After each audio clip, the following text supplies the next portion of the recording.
This talk is a review of our recent investigations of collective excitations in Fermi superfluids, and the most recent works were devoted to finding a bridge between superfluids, neutral Fermi superfluids, and charged Fermi superfluids, for example, superconductors, to describe the collective excitations in one and the same way.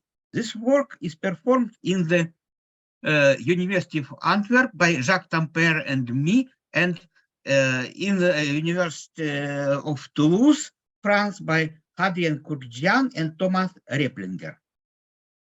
So the present project is focused on an interplay of different collective excitations in different regimes of coupling and temperature. Briefly, sorry, how to, okay.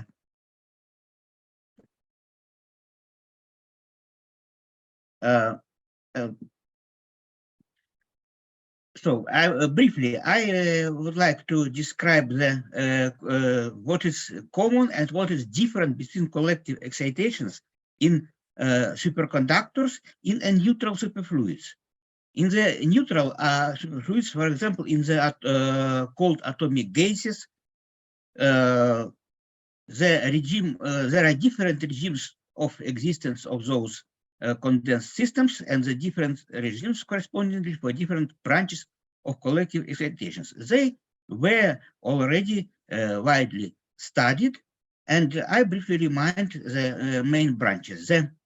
There exists the sound-like branch of collective excitations, which called Anderson-Bogolubov, which exists in all regimes, and the pair-breaking or Higgs branch of collective excitations, which is pinned to the pair-breaking edge, the pair-breaking threshold, and which exists as soon as the chemical potential is positive, so in BCS regime and near unitarity regime, but it does not exist. It's finished in the BEC regime of molecular pairing.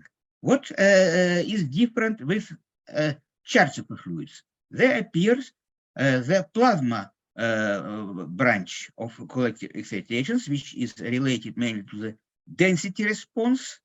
And in this case, at zero temperature, this just means a shift of the former sound branch to the gapped mode, the plasma mode.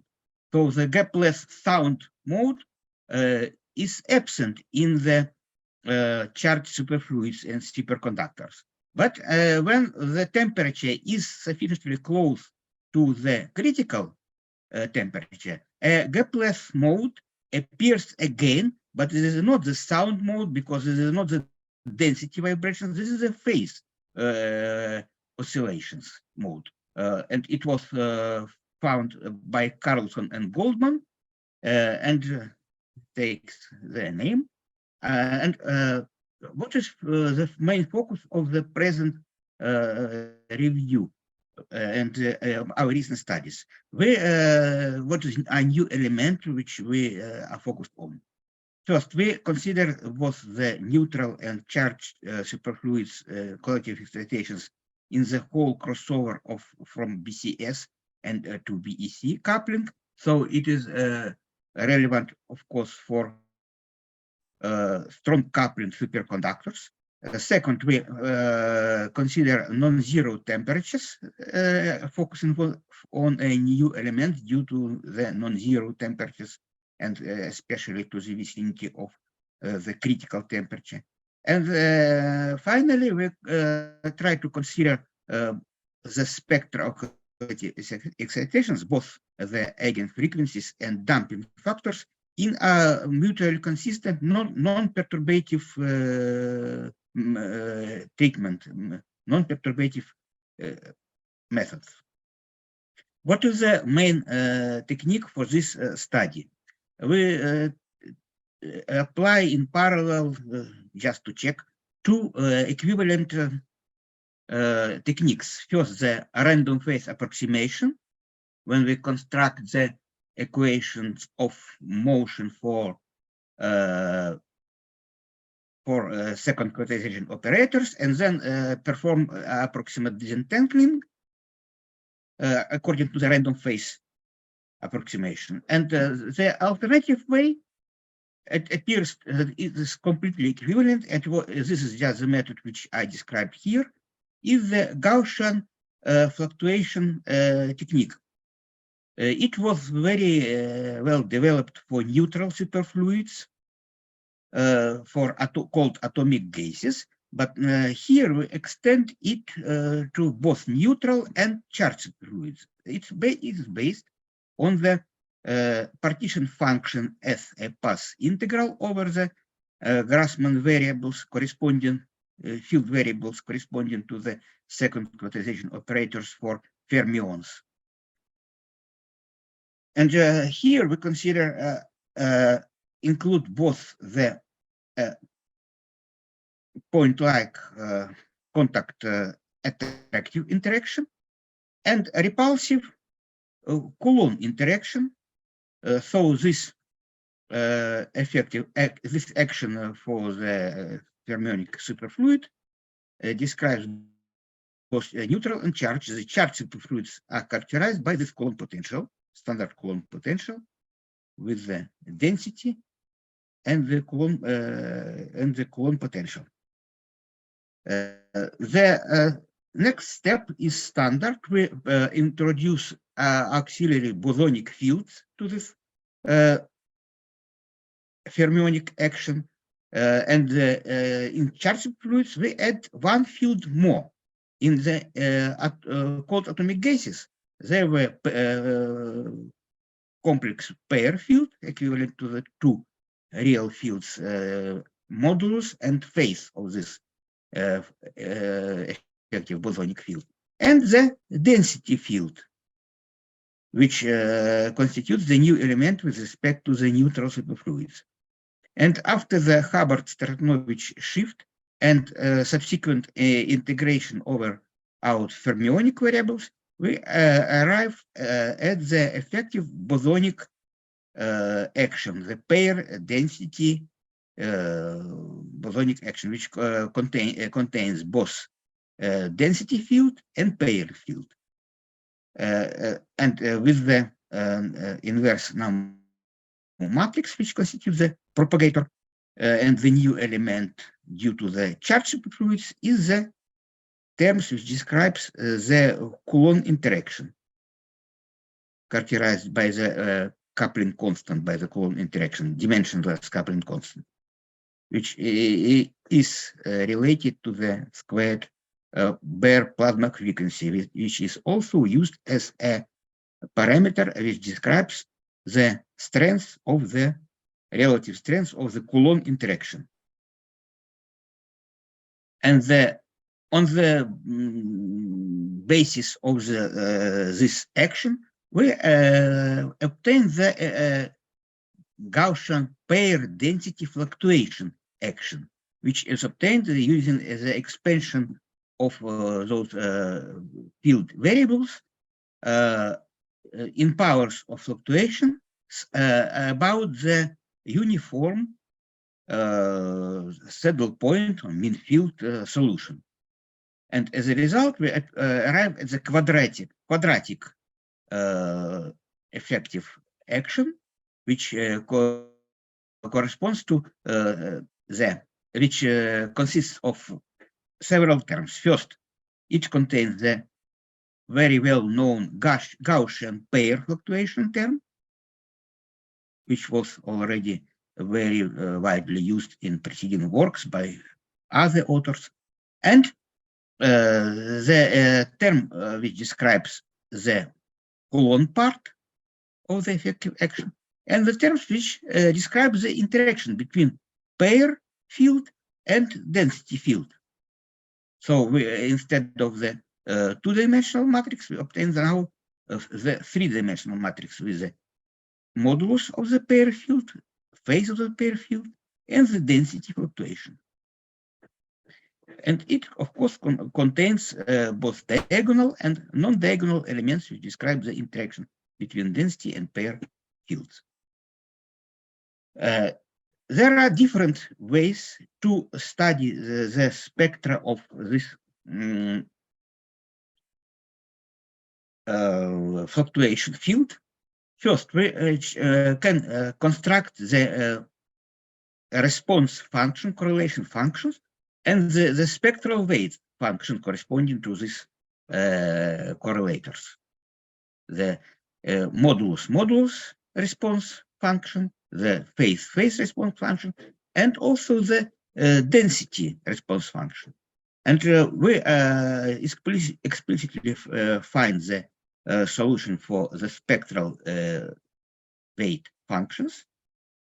And also we obtain in the same way the spectral weight function for the density response, which corresponds to the correlation function between density coordinates.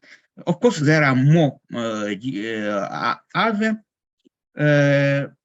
correlation functions possible to consider, but here we restrict treatment with those three, because they give us a very representative picture of collective excitations. When we consider the response, the spectral wave functions for different types of response, we can see the contribution of different kinds of collective excitations to the whole response.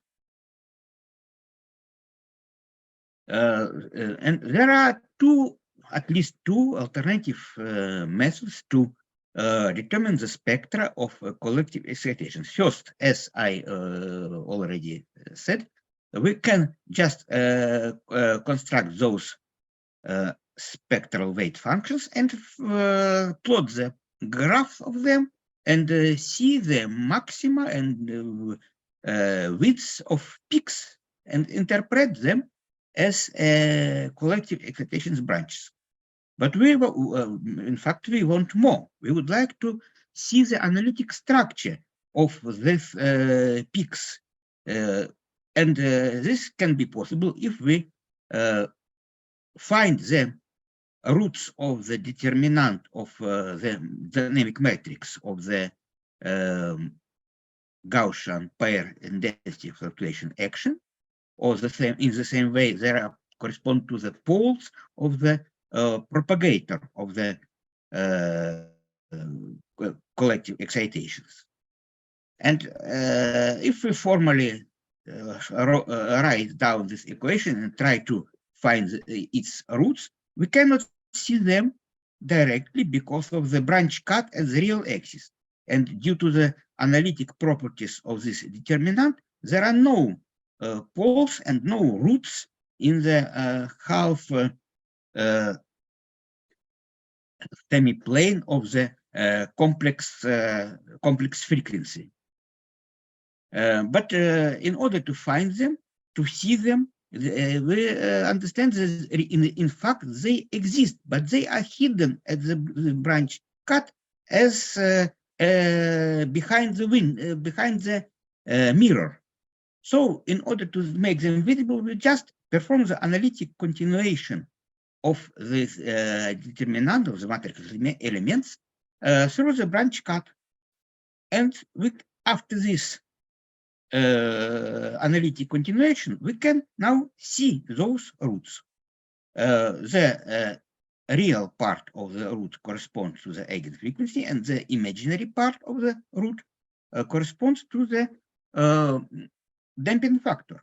And in this approach, the eigenfrequency and the damping factor are determined in a non-perturbative way, mutually consistently. So it can be applied not only in the limit of very small damping, but also for large damping. Of course, the quasi-particle spectra of green functions or spectra of collective excitations determined in this way make physical sense only when damping is sufficiently small. But it gradually goes from the range where we can reasonably speak about collective excitation spectra, and when they are gradually lose the sense, and we just can see this. Now I will show some recent results of these methods applied to the neutral Fermi superfluids, for example, to ultra-cold atomic gases. And the first subject of our study was the pair-breaking branch of collective excitations, so-called Higgs branch. It was already studied before very widely, but it is still under discussion, because in fact there were some incorrect results obtained in this for this collective excitations. First, if the very frequently many studies, theoretical studies, the spectra of pair-breaking modes were obtained using the low energy and low momentum expansion of the effective action of the Lagrangian. And this cannot be true for the Higgs modes, because the propagator contains an ancestral feature at pair-breaking threshold. And when we expand in power of the frequency, expand the Lagrangian in power of the frequency, this discontinuity and singularity, assertion singularity, is completely lost. So the correct way is to make expansion not about the zero energy, but about this pair-breaking threshold. And it removes those issues and gives us some new results with respect to the very well-known preceding works. For example, the dispersion relation at small momentum for the Higgs mode is different from very well-known and recognized results by Littlewood and Varma. We see when we perform the treatment for finite momentum using the solutions for the eigenmodes through the analytic continuation, we see the non-monotonic behavior of the frequency of the Higgs mode and the increasing damping when we increasing the momentum. And we see in more than one branches. So this is the main branch for different coupling strengths, and this is the second branch, which goes below the continuum, but it is characterized by the finite dispersion, and it exists only in a restricted area of the momentum, but it really exists in the so-called forbidden window for the analytic continuation. This is a part of results of pair-breaking collective excitation, the most impressive, as I think. And then we have applied this technique of the analytic continuation to phononic modes in cold atomic gases. What is remarkable in this treatment, traditionally the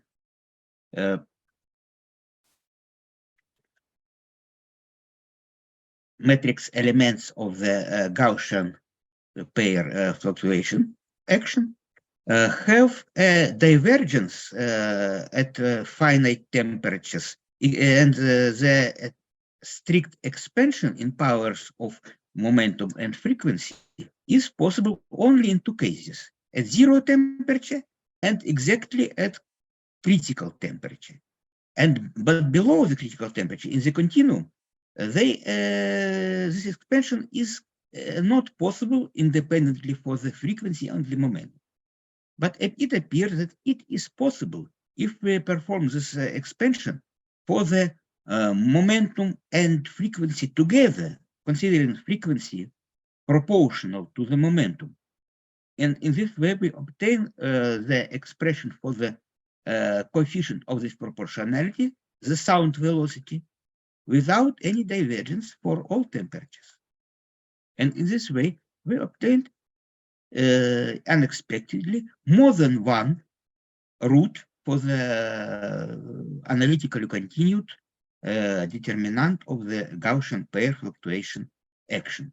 There was a great temptation to interpret one of them as the first sound and the other as the second sound, but strictly speaking, it can be hardly interpreted because we consider, in fact, the collisionless regime, but the second sound is the notion of the second sound is related more to the hydrodynamic regime. Nevertheless, we obtain the two sound-like branches, the first one and the second one. And the second branch exists only when the temperature is sufficiently close to the critical temperature. The physically reasonable positive values of the AU frequency are obtained only when temperature is close to Tc. This result was verified using the spectral weight function. First, we use the spectral weight function as is, so directly from the correlation function. They do not anything about any analytic continuation, so they give us a completely reliable picture. And the second, we construct the effective spectral weight function in the two-pole approximation where we used the poles obtained using the analytic continuation, analytic poles. And comparing those two spectral weight functions, we see a remarkable agreement between them. And it helps us to see the presence of two poles, two sound velocities, spectral weight functions. And the other verification of this method was the calculation of the sound velocity and comparison with the experiment by Hoinka and collaborators on 2017. And we have obtained a very good agreement of the sound velocity with the experimental data. We have used here the same for all our theoretical sets. We use different data for the background parameters of gap and chemical potential. First, we have extracted them just from experimental data and using them as a background, calculated our spectra. And we see an excellent agreement between our theory and experiment.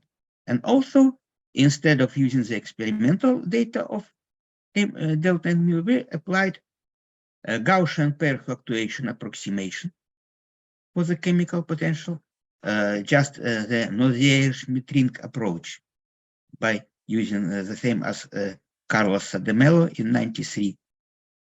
And the second, they improved the Gaussian pair fluctuation approximation for chemical potential, which was introduced by Hu, Liu, and Drummond, when we account for the full variation of the gap when calculating the number equations. And we see that it is gives almost the same agreement with the experiment as the theoretical calculation using the data, the experimental data for delta and mu. So our approach was verified by the experiment. Now I would like to focus more on the excitations in charged Fermi superfluids. Recently, we have published a paper with the study of dispersion and damping of the plasma frequency in charged Fermi superfluids, considering the rather exotic case for the contemporary experimental state of the art, when the plasma frequency is sufficiently low in order to be of the same order as the pair breaking edge. It is not yet realized in bulk superconductors, but it can be the case of high TC superconductors, where we work, in fact, with two-dimensional dispersion of collective modes. And there it can be the case for the experimental verification. What is remarkable here, due to the interaction of the plasma vibrations with the pair breaking continuum edge, the plasma frequency, the frequency of the plasma branch, exhibits the non-monotonical behavior. It acquires a minimum not at momentum equal to 0, but at the final finite momentum.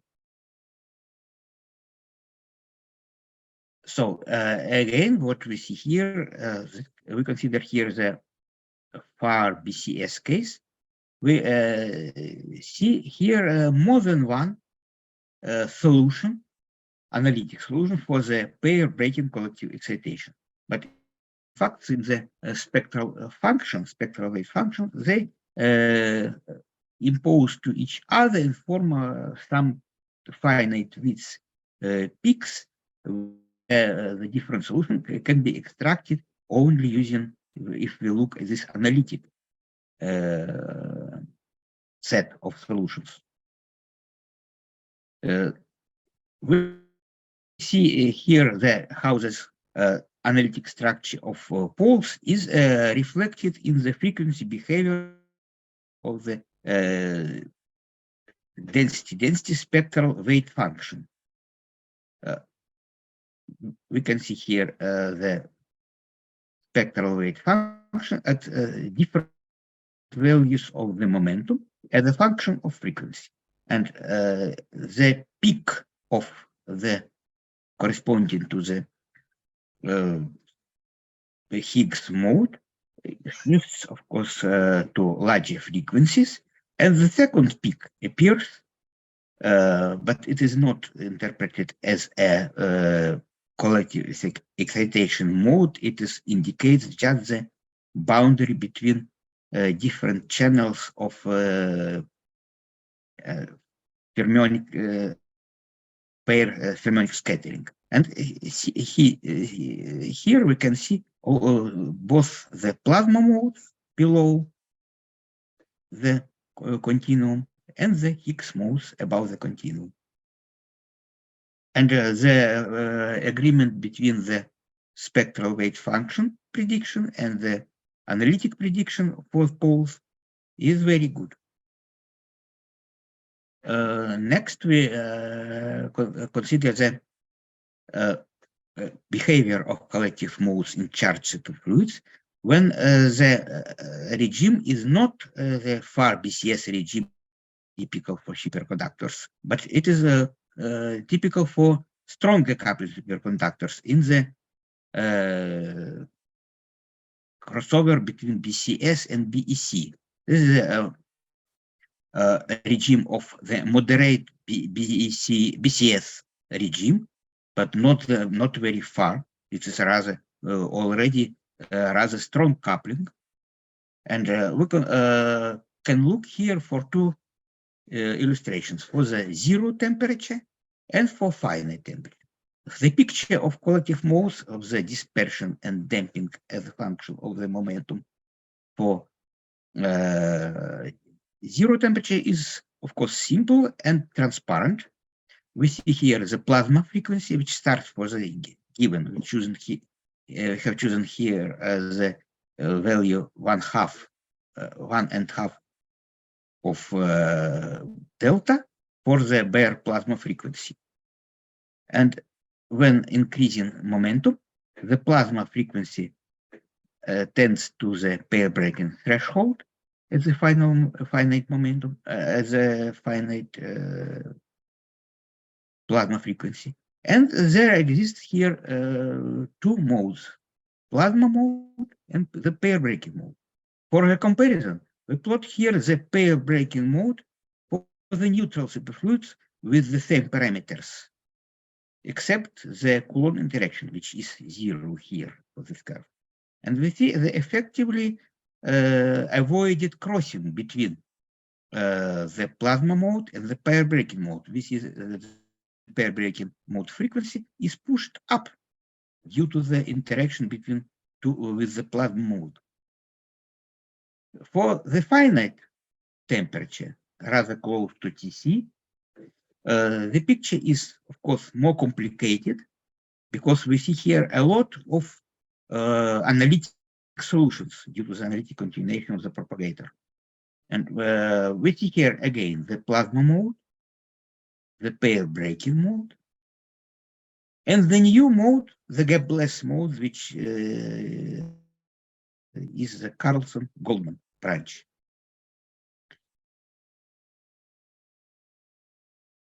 And they are again, they again show the avoided crossing. And the Carlson-Goldman mode exhibits an greatly increasing damping when with the increasing of momentum.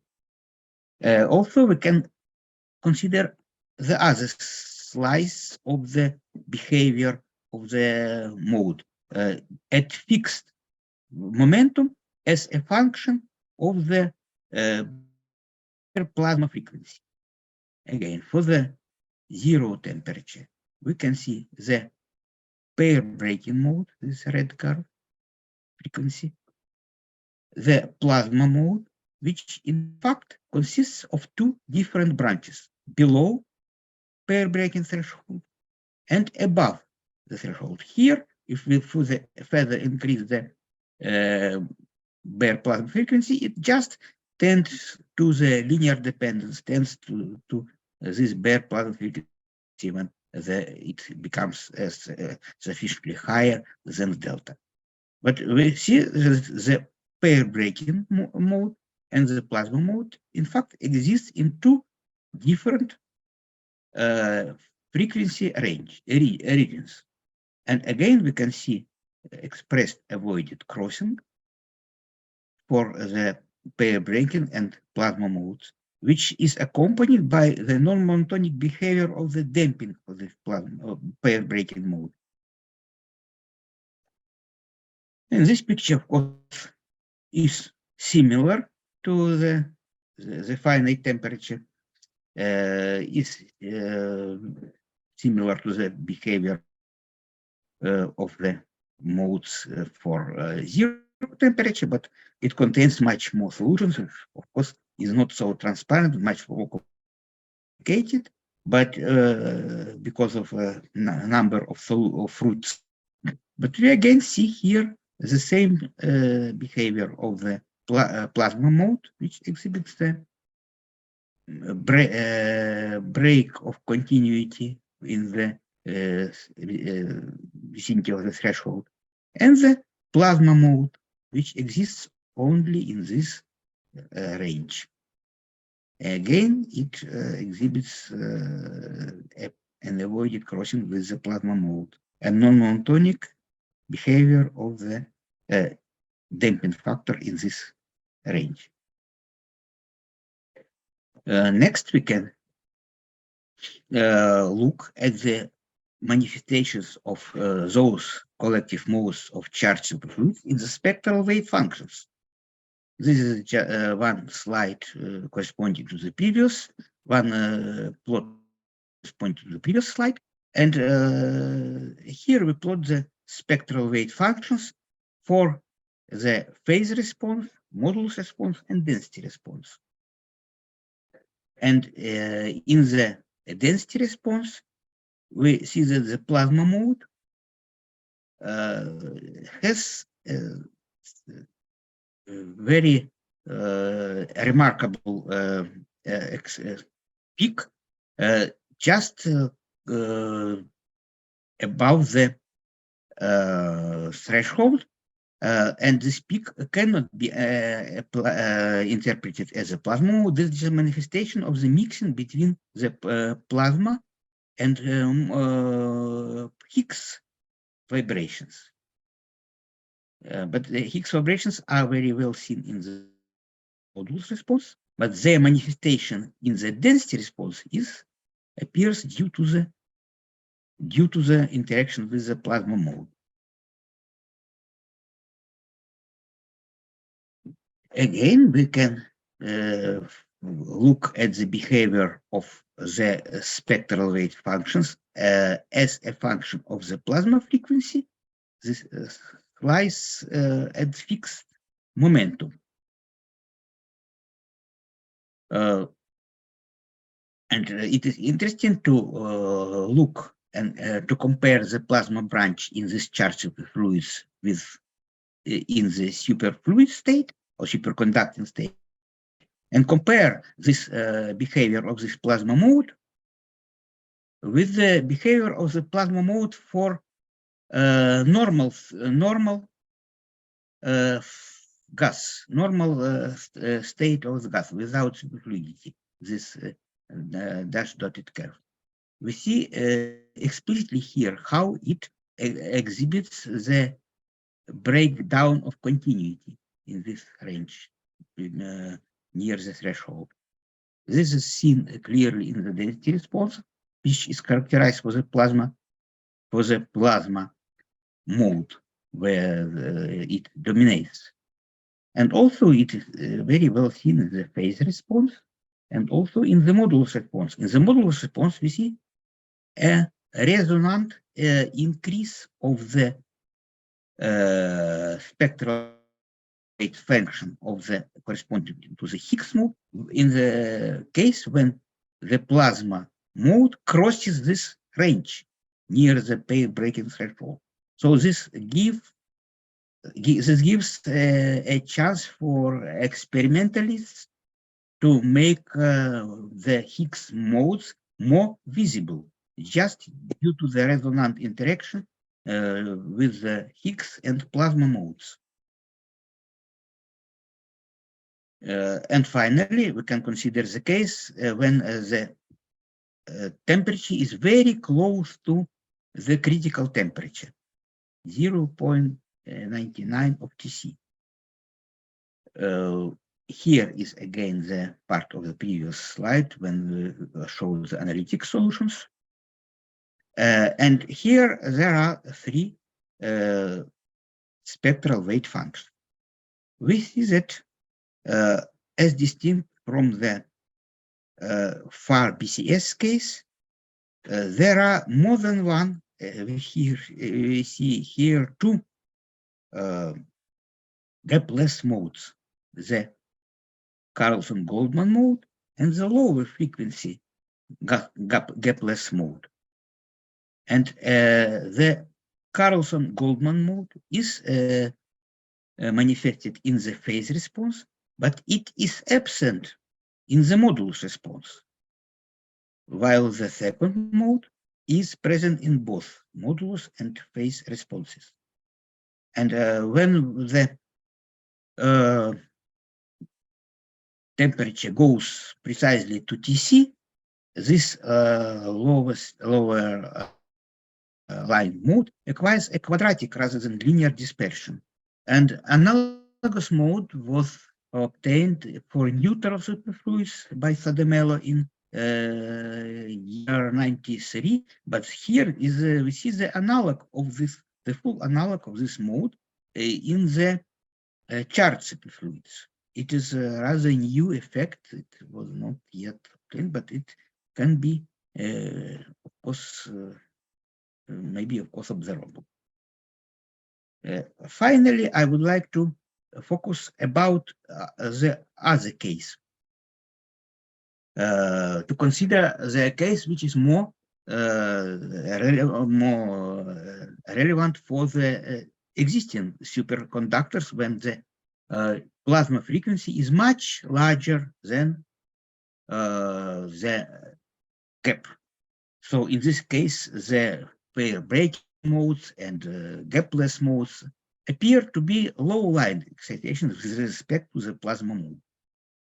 And for example, the first of them is the Carlson-Goldman mode, which was considered even a long time ago by, for example, Ohashi and Takada, theoretically, and they found they sought solutions for the real part of the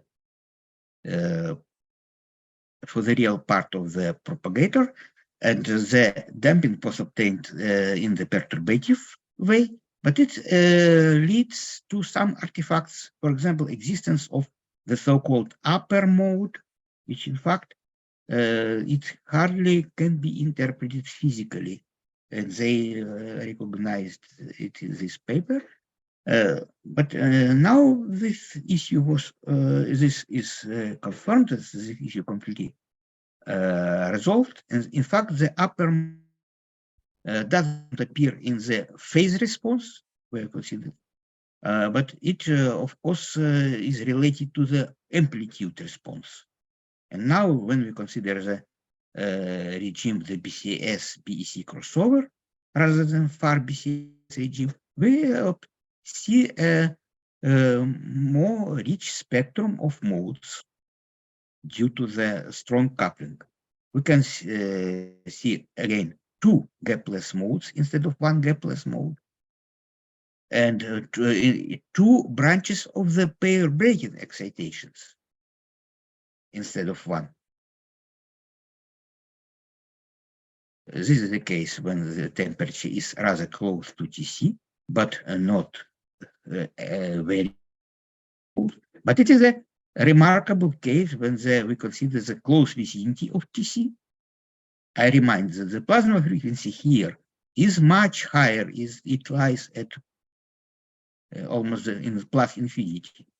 But it's still, despite of this fact, the plasma vibrations, the fact that the superfluid is charged, exerts a strong influence on the spectrum of modes, because those modes are different from those analogs in neutral superfluids. We see here 2 branches of the gapless mode, and one of them, the Carlson-Goldman branch, goes to the continuum without any fingerprint of crossing, but it exhibits anti-crossing behavior with the Higgs mode, but not with the threshold. But this anti-crossing behavior is seen very explicitly. And those 2 branches of the collective excitations now clearly show their behavior. This mode is linearly, it depends linearly on the momentum at small momentum. And the second branch, when we go closer and closer to Tc, resembles more and more the quadratic mode dispersion,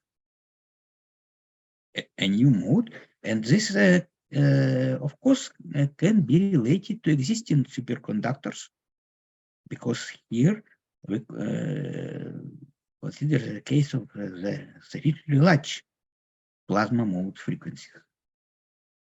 And now we can just look at the manifestation of the same modes in the spectral weight functions for the phase response and the modulus response for 2 different frequencies, below Tc and very close to Tc. what is remarkable here, we see again the two branches of the gapless mode in the phase response. The Higgs mode, which is seen only in the modular response. And again, the second branch of the gapless mode, which is seen on the modular response only when temperature is sufficiently close to Tc. It almost disappears when we go, when temperature goes further below to the below the phase, the transition temperature.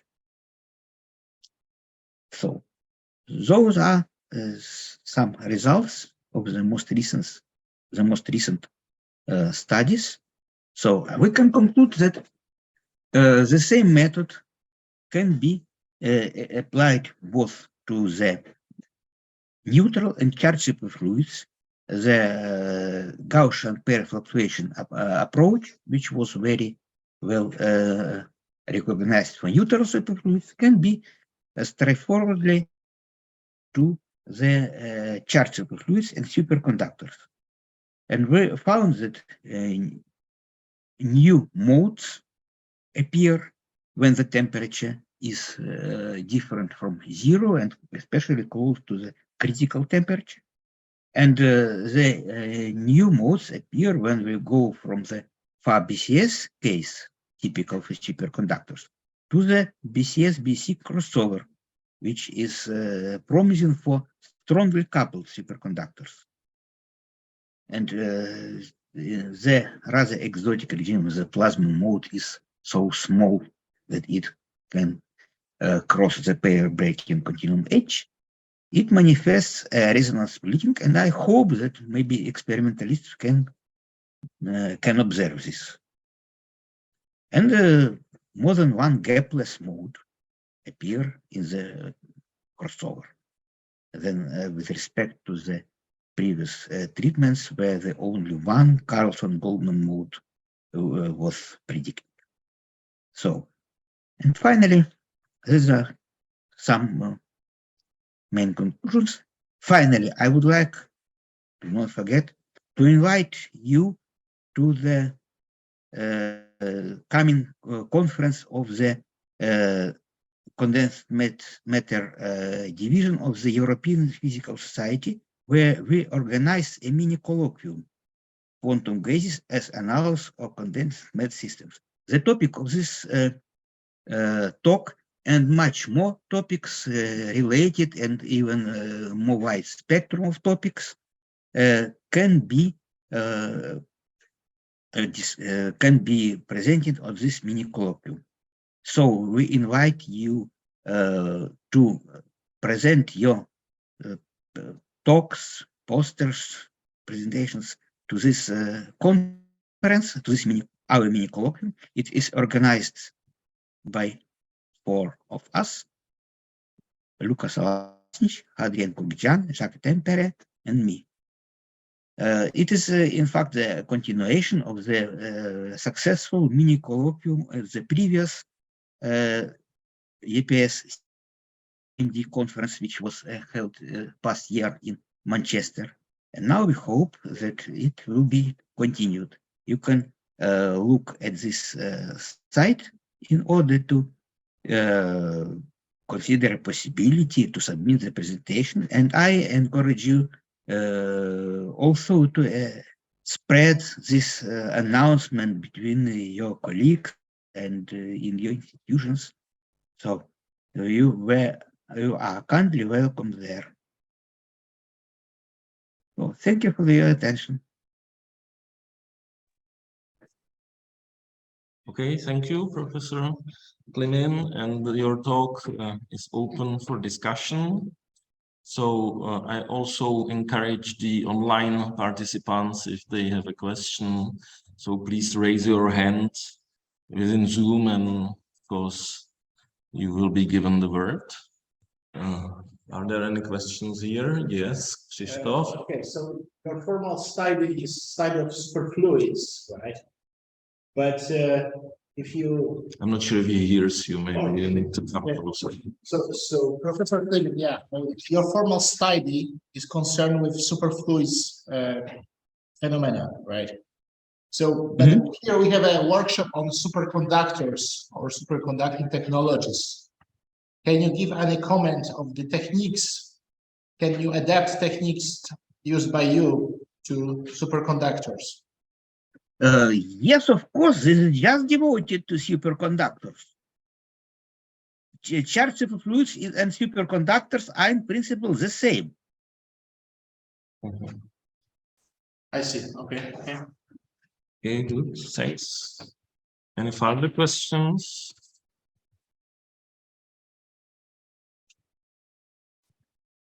No. Okay, I have a more like mathematical question. Nowadays, what is very popular are these non-Hermitian systems, where you can have eigenvalues which are in general complex, and then there is this phenomenon of exceptional points where there is some kind of degeneracy in the complex plane of these eigenvalues. So in principle, you have eigenmodes which both have like real frequency and damping, which in this respect could be viewed as eigenvalue of some effective non-Hermitian system. So and you spoke also about avoided crossings and so on and so forth. But was there anywhere this kind of coalescence of two complex eigenvalues and this exceptional point in your study or not? I'm sorry, I have not noticed if this could be the case or not. Yes, this is a very interesting question, which I did not pay many attention in this talk, but it was studied, because we see now that the complex roots are like dot points in the complex plane, and they avoid collisions because they look as exerting some effective repulsion. So they never, they can, when we very carefully adjust parameters, we can them move to each other closer and closer and closer, and finally we can just by choosing very accurately parameters to push them together. And so that they will be undistinguishable, but it requires, it is the only mathematical, very exceptional trick requiring very special choice of parameters, exact choice of parameters. In any other way, they look as repulsive particles. So if the eigenfrequencies cross each other, in this case, the damping factors anti-cross. I can show it again if you allow. Okay. And again, if dampings cross, two damping parameters cross, in this case, the eigenfrequencies anti-cross.